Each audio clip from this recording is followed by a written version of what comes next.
आपके पति की आत्महत्या हुई है कि किसी ने उनका किया है? हत्या। किसने हत्या किया है? रिंकू और सुनील और अशोक। आपको कैसे पता लगा कि जो है आपके पति की हत्या की गई वो है? लोग हमारे सामने घर से लेके गए।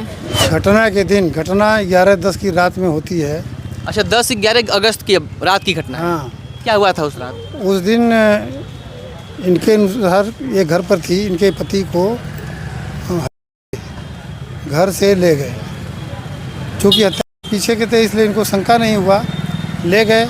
और उसके बाद इनको शंका हुआ कि कहीं ले गए होंगे, लोग साथ में रहते हैं। फिर लगभग 1 घंटे बाद इनके जेठ मुंबई से फ़ोन किए इनके मोबाइल नंबर पर कि देखो भाई मेरा फ़ोन किया था कि हमारे साथ कोई घटना होती तो फला फला लोग को रिपोर्ट ज़रूर करना।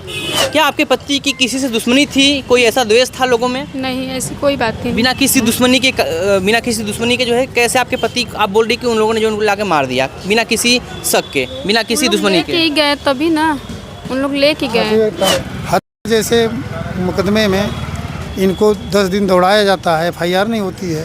और DIG के आदेश पर जब धरना प्रदर्शन की बात भई यहाँ पर, तो इनके आदेश पर मुकदमा दर्ज होता है। नमस्कार, मेरी मौजूदगी वाराणसी में है और वाराणसी के सिविल कोर्ट के जस्ट पास में है। यहाँ से जो है सिविल कोर्ट के अंदर की एंट्री हो जाती है। मेरे फ्रेम में आप देख सकते हैं मेरे साथ एक पीड़िता हैं जिनके पति ऐसी इस दुनिया में नहीं है। इनका आरोप है कि कुछ लोगों द्वारा जो है मिलकर उनकी हत्या की जाती है और रेलवे ट्रैक पर उनकी बॉडी को जो छोड़ दिया जाता है। अब पूरी कहानी क्या है इन्हीं जानने का प्रयास करेंगे।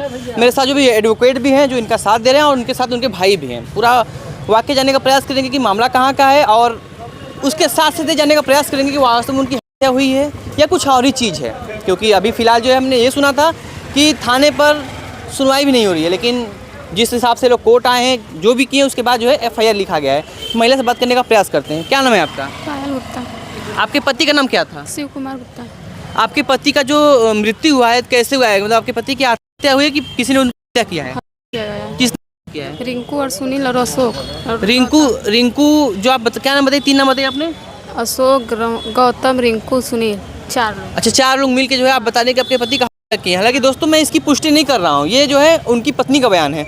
आपको कैसे पता लगा कि जो है आपके पति की हत्या की गई वो है? लोग हमारे सामने घर से लेके गए।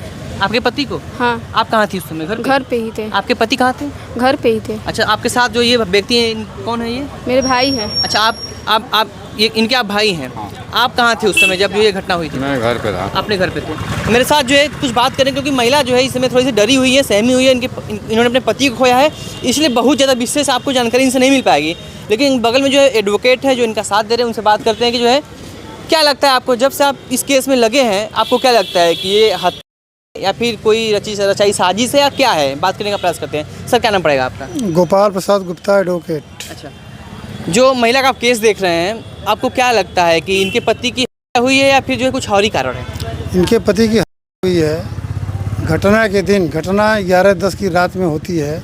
अच्छा, 10-11 अगस्त की रात की घटना है। हाँ, क्या हुआ था उस रात? उस दिन इनके अनुसार ये घर पर थी, इनके पति को हत्या घर से ले गए।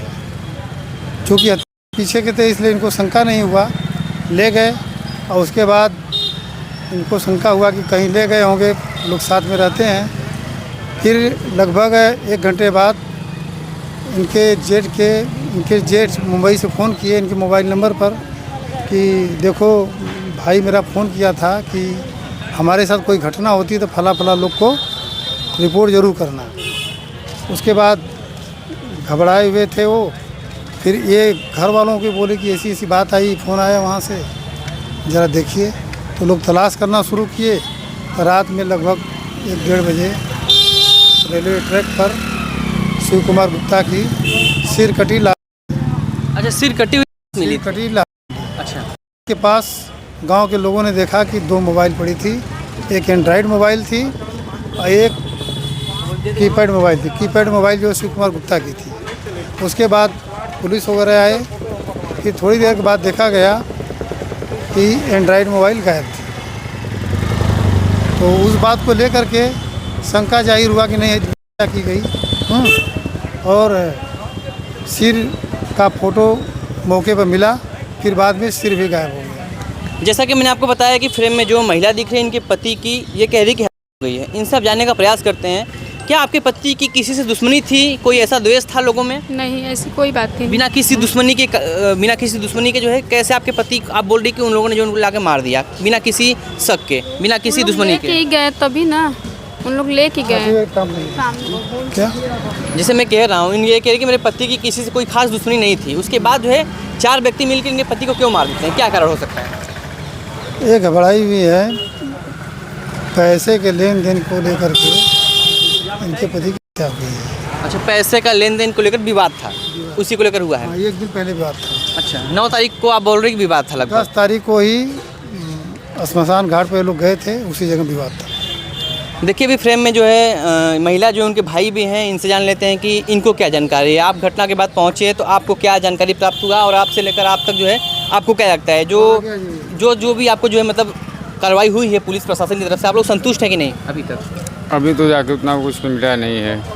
अभी आप लोग जो थाना का कौन सा लगता है? थाना चौबेपुर। थाना चौबेपुर लगता है। हाँ, चौबेपुर। तो चौबेपुर थाने पर आप लोग शुरू में गए थे तो वहाँ पे कार्रवाई हुई थी कि नहीं हुई थी? नहीं हुई थी। क्या बोला वहाँ के दरोगा ने, क्या बोला?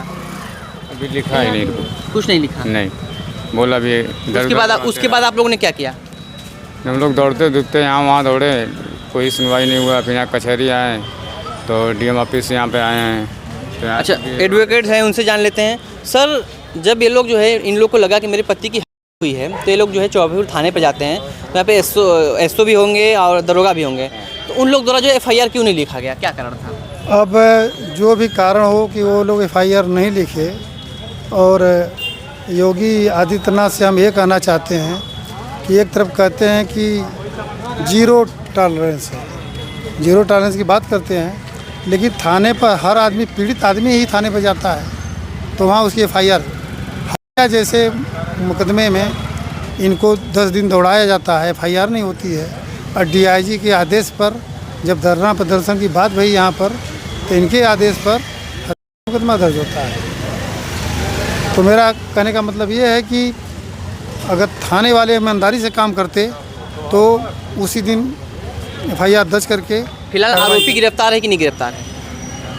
फिलहाल हमें जानकारी नहीं है गिरफ्तार है कि नहीं है, गिरफ्तार हैं और एफआईआर। आपके हिसाब से क्या एफआईआर हुआ है तो आपको जानकारी मिली है कि जो आरोपी हैं वो गिरफ्तार है कि नहीं है?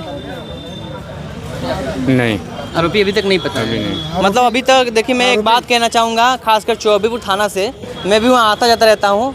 उम्मीद करता हूँ आपसे कि अगर आपने एफआईआर लिखा है तो इसमें निष्पक्ष जांच करेंगे और इसमें जो भी दोषी पाया जाएगा, अगर उसका गिरफ्तारी हो गया तो बहुत अच्छी बात है, उस पर कार्रवाई होनी चाहिए।